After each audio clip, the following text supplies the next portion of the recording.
Bonsoir à tous et bienvenue dans le Débrief, votre émission quotidienne dédiée à l'actualité africaine.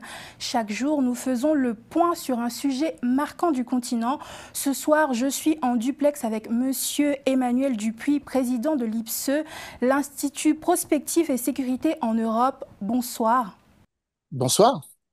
À la une, le changement de ton d'Emmanuel Macron face à l'Algérie. Dans une lettre adressée au Premier ministre François Bayrou, le président appelle le gouvernement à faire preuve davantage de fermeté et de détermination dans ses relations diplomatiques avec Alger. Cette lettre rendue publique par Le Figaro a surpris par sa tonalité. Emmanuel Macron dit, je cite, « La France doit être forte et se faire respecter ». Il dit également ne plus avoir d'autre choix que d'adopter une approche des plus grandes fermetés. Comment en sommes-nous arrivés là, Emmanuel Dupuis, sachant que jusqu'à présent, le président français avait été prudent dans ses rapports avec l'Algérie? Quels sont les éléments déclencheurs de ce revers? Disons que c'est effectivement un changement de ton, c'est un changement d'attitude.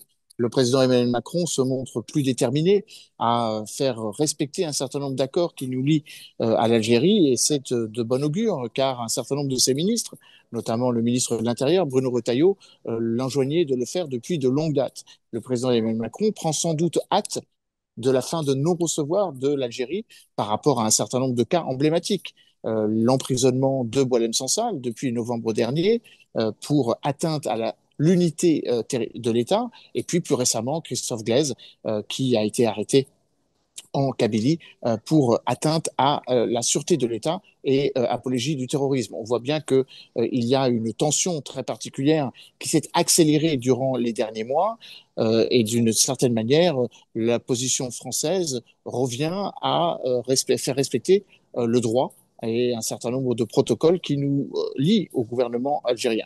Premièrement, l'accord de 1968, dont l'immense majorité de la représentation nationale veut l'abrogation.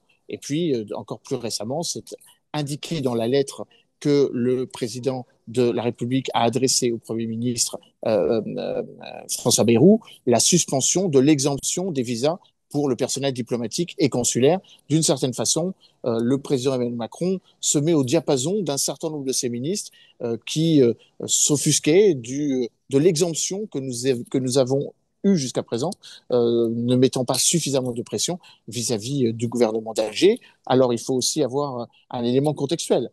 La visite d'État du président Tebboune à Rome est venue confirmer l'idée selon laquelle l'Algérie s'était choisi un partenaire stratégique sur le continent européen, qui n'est plus la France, mais qui est l'Italie, évidemment avec la dimension des échanges commerciaux bilatéraux, et puis, et plus particulièrement dans le domaine de l'approvisionnement en gaz de l'Union européenne, qui désormais passe dans une immense partie des 3 milliards de mètres cubes de gaz que l'Italie a acheté entre l'Algérie et l'Italie.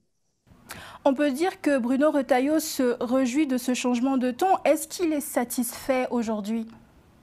Je ne crois pas que c'est une satisfaction purement liée à la personnalité politique et à l'idéologisation du ministre de l'Intérieur. Je crois qu'un certain nombre de ministres n'étaient que au diapason de ce que nous aurions dû exiger vis-à-vis du gouvernement algérien, c'est-à-dire de la réciprocité. La réciprocité dans le nombre de visas. C'est la règle depuis 2021, mais nous avons été un peu plus doléants et peut-être un peu moins exigeants vis-à-vis de l'Algérie que nous l'avons été vis-à-vis d'autres pays du voisinage méditerranéen, en l'occurrence le Maroc et la Tunisie.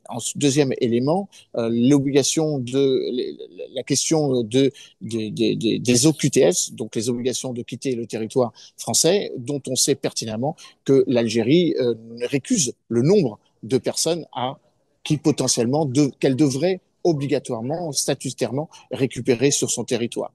Et puis, troisième élément, on l'a dit, l'arrestation de Boualem Sansal, qui a été pris comme prétexte du changement de position française vis-à-vis donc de la relation non seulement bilatérale, mais de la relation aussi vis-à-vis du Maroc, car cette situation a été une conséquence de la position française visant à reconnaître la marocanité du Sahara dans la lettre que le président Emmanuel Macron avait adressée le 30 juillet dernier à l'occasion de la fête du trône donc une sorte de mesure de rétaliation ou une mesure répressive prise par Alger, dont nous n'avons eu de cesse de récuser la cohérence ou la simple réalité. Donc, d'une certaine manière, la position que prend le président Macron aurait dû être prise depuis bien longtemps. Il faut rappeler les faits. Cette disposition d'exemption de la suspension des visas de 2013 est une décision qui avait été prise par François Hollande pour justement essayer de rapprocher les positions entre Paris et Alger. Entre-temps, il y a eu l'affaire de Boualem-Sansal, l'affaire de Christophe Glaise, on l'a rappelé, mais également aussi le rappel d'un certain nombre de diplomates français, de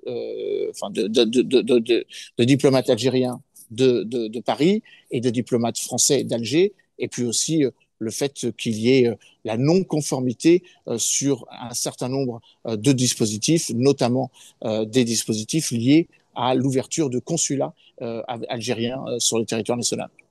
Et justement, cet appel à la suspension formelle de l'accord de 2013, qu'est-ce que cela veut dire concrètement? Quelles sont les conséquences? Elles sont purement symboliques, hein, ça ne concernait que finalement que très peu de cas. Mais c'est un symbole qui est fort. C'est que l'on n'accepte pas l'exemption ou la particularité de la manière dont la relation entre Paris et Alger doit exister. D'une certaine manière, l'accord de 1968 visant à favoriser l'insertion des travailleurs algériens sur le marché du travail français est aussi une mesure que réclament beaucoup de responsables politiques de part et d'autre des bancs de l'Assemblée nationale, en mettant en avant le fait que cette particularité, cette spécificité, cette exemption, de nouveau, n'a pas été suivie du même effet vis-à-vis des travailleurs tunisiens ou des travailleurs marocains. Et donc, d'une certaine manière, cet accord de 1968 avait été mis en place après les accords d'Évian de 1962 pour favoriser l'intégration des travailleurs algériens qui, déjà, depuis maintenant 40 ans, sont intégrés. Donc la question ne se pose plus avec la même prégnance ou en tout cas avec les mêmes termes. L'accord de 2013 est à peu près conforme à cela.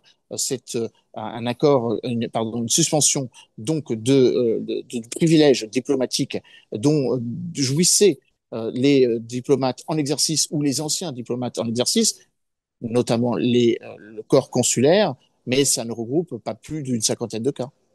Vous l'avez dit tout à l'heure, le président Macron ne souhaite pas toucher à l'accord de 1968, mais pourquoi refuse-t-il d'aller jusqu'au bout? Premièrement, parce que c'est une décision que le président ne peut pas prendre s'il n'y a pas un vote à l'Assemblée nationale. Et il faut qu'il y ait un consensus à l'Assemblée nationale. Alors j'ai dit qu'il y a un certain nombre de représentants de part et d'autre des bancs de l'Assemblée nationale qui le souhaiteraient, mais il y a quand même une opposition, et une forte opposition du côté de LFI et du côté de ce qu'était auparavant la NUPES. Donc il y a cela sans doute en tête. Et puis l'autre élément, c'est évidemment l'épée de Damoclès qui pèse sur l'état de santé de Boualem-Sansal. Le président Emmanuel Macron, et notamment par la voix de Jean-Noël Barrot, son ministre des Affaires étrangères, entendait laisser toutes les possibilités pour que Boualem-Sansal soit libéré. Les jugements, le premier jugement, la confirmation du jugement, 5 ans de prison ferme. Et ça n'a pas été le cas, malheureusement, à l'occasion de la fête nationale algérienne le 5 juillet dernier, la grâce présidentielle dont n'a pas bénéficié ni Christophe Glaise, plus récemment arrêté, ni Boualem Sansal. Donc, d'une certaine manière, tous les recours juridiques, tous les moyens de pression et tous les leviers diplomatiques ayant été levés, le président Emmanuel Macron prend acte de la fin de non-recevoir, de la volonté française d'essayer de rabibocher ou de réduire les divergences. Et donc, d'une certaine manière, la diplomatie n'étant plus en capacité de normaliser les relations entre les deux pays, il faut maintenant avoir